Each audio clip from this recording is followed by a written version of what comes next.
আইল ললিতা রাই হেরিবার তবে ও গহেন কালে আইল ললিতা আমার রায় হেরিবার তবে রায়ের এ দশা দেখিয়া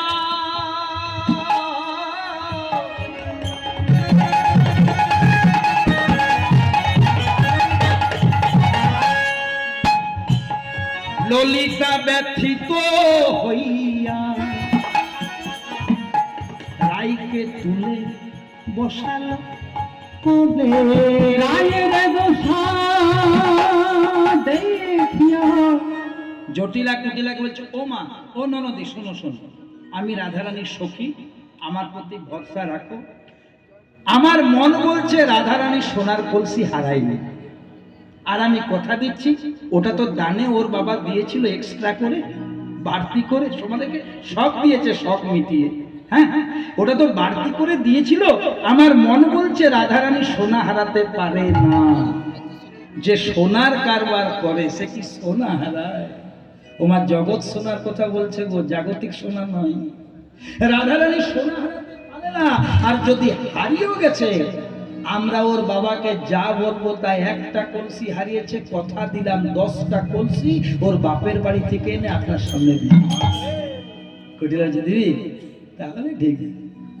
যার যেমন ভাব তার তেমন এইবারে দেখুন মা ললিতা রাধারানী বলছে এই রাধে এ কি ব্যাপারটা কি হলো বলতো তুই বাপু সোনা হারাবি না কি হয়েছে আমাকে খুলে বল তবে তো বুঝতে পারবো বলছে শোন তবে তুই রাধারানী চুপ করে আছে কিচ্ছু বলে বলছে হ্যাঁ তুই বলার দরকার নেই নীরবতায় সম্মতির লক্ষণ অনেক নীরব অনেক উত্তর দিয়ে দেবে ঠিক আছে তবে একটা কথা বলছি ধর মানুষের যদি একটা তামার আংটি থাকে হঠাৎ করে যদি একটা রূপোর আংটি হয় তখন সে তামার আংটি হারিয়ে ফেলে আর খোঁজ থাকে না আবার সেই মানুষের ধর রূপোর আংটি হলো হঠাৎ করে কোনোদিন সামর্থ্য হলো দু হাতে দুটো সোনার আংটি হলো তখন আর রূপোর আংটির খোঁজ নাই তাহলে এটা কিন্তু আমাদের প্রবৃত্তি আমাদের স্বভাব যে উন্নত মানের কোনো কিছু পেলে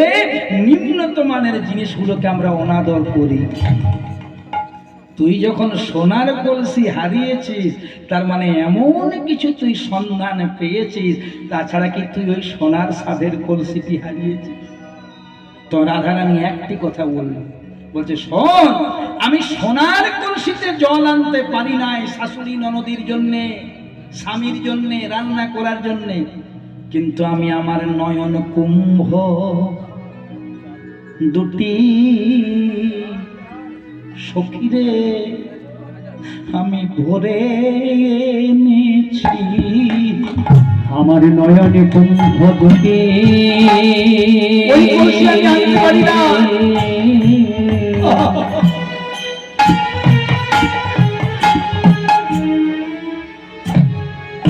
আমি ভরে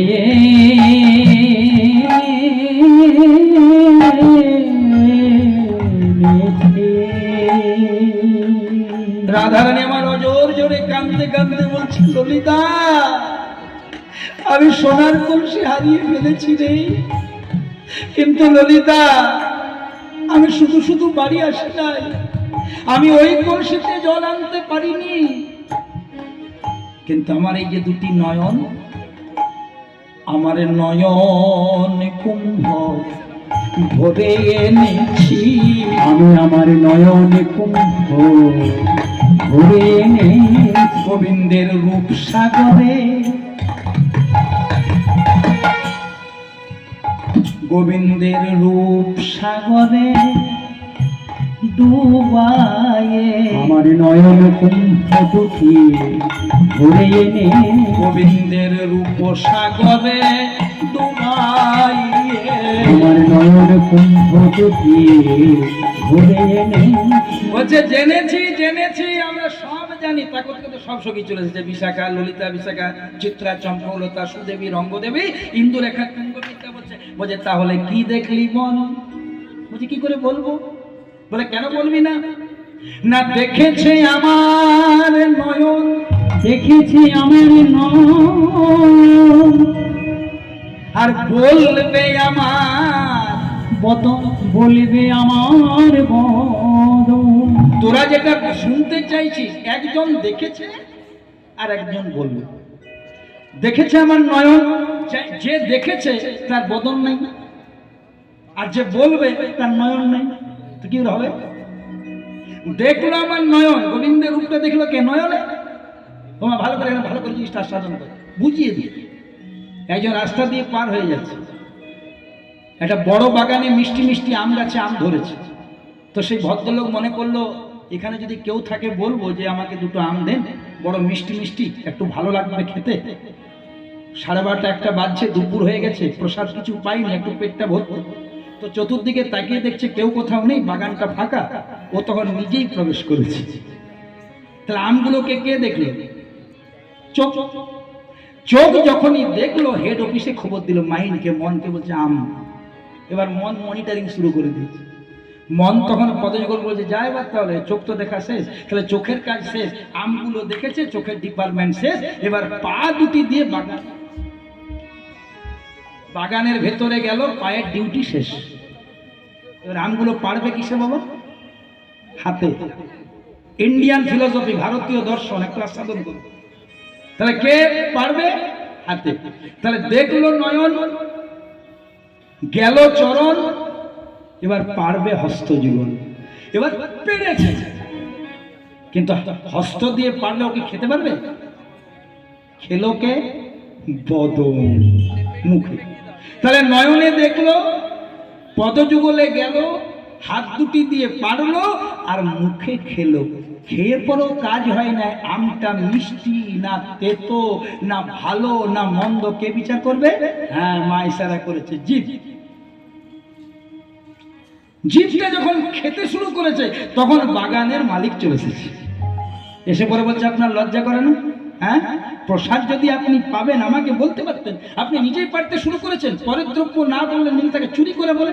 উত্তম মধ্যম দিয়েছে, দিল কোথায়? পিঠে। যার কোনো রোলেই নেই, যার কোনো এখানে ভূমিকা নেই। ভালো করে সাধন করল।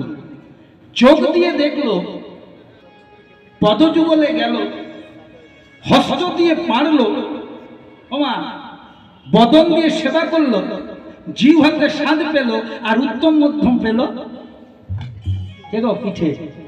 তো নয়ন খুব মজা নিচ্ছে, আমাকে কেউ ধরতে পারে না, আমাকে কেউ জানে না, কিন্তু মা কর্মফল যখন 2-4 বার ঘা দিয়েছে, কষ্ট হয়েছে, জলটা কোথা থেকে পড়বে? নয়ন। ওই জন্য বলে বাবা, পাপ ছাড়ে না বাপ।